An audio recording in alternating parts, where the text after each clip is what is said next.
बिहार के मैदान में अब सिर्फ नारों की गूंज नहीं बल्कि पवन सिंह की आवाज की गूंज सुनाई दे रही है। दोस्तों, इस बार सिनेमा के मंच से नहीं, सियासत के मैदान से गूंजा है ये नाम, पवन सिंह। दोस्तों, बात करते हैं उस गाने की जिसने पूरे बिहार का तापमान बढ़ा दिया है। पवन सिंह ने अपनी पत्नी ज्योति सिंह के समर्थन में ऐसा चुनावी गाना गाया है जो अब हर चौक चौराहे, हर गली मोहल्ले में गूंज रहा है।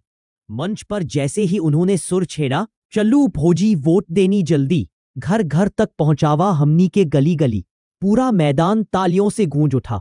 बच्चे झूमने लगे और बुजुर्गों के चेहरे पर भी मुस्कान आ गई। पवन सिंह का ये गाना अब सिर्फ प्रचार नहीं रहा, ये तो एक जन आंदोलन बन गया है। लोग कह रहे हैं जब पवन भैया गाते हैं तो दिल में करंट दौड़ जाता है। भोजपुरी संगीत की ताकत और पवन सिंह की लोकप्रियता ने इस बार चुनावी मैदान को संगीत का महायुद्ध बना। अब सबसे बड़ा सवाल, क्या ये गाना सिर्फ दिल जीतेगा या वोट भी दिला देगा? बिहार की सियासत में ये सुर क्या नया इतिहास लिखने जा रहा है? अपनी राय कमेंट में जरूर बताइए। अगर आपको ये जोश, ये आवाज और ये विश्लेषण पसंद आया हो तो वीडियो को लाइक करें, शेयर करें और सब्सक्राइब करिए ताकि अगला चुनावी धमाका आप तक सबसे पहले पहुंचे। जय बिहार, जय हिंद।